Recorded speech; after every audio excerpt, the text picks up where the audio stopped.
Today we have a lot of sea animal toys. Let's learn their names one by one.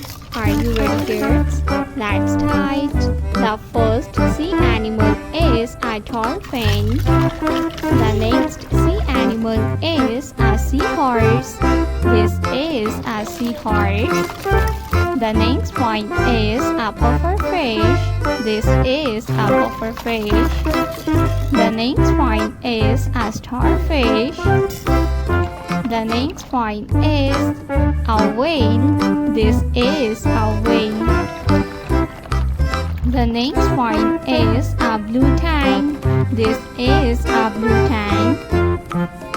The next sea animal is a clownfish. This is a clownfish. The next one is a king crab. This is a king crab. The next sea animal is a flying fish. This is a flying fish.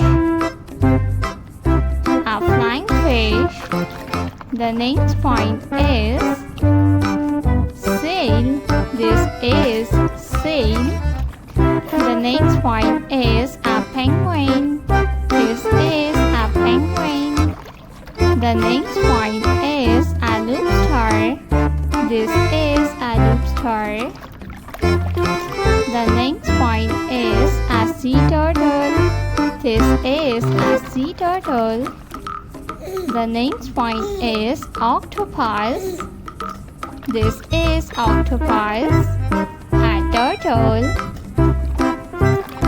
The next sea animal is a dolphin. This is a dolphin. A yellowfish.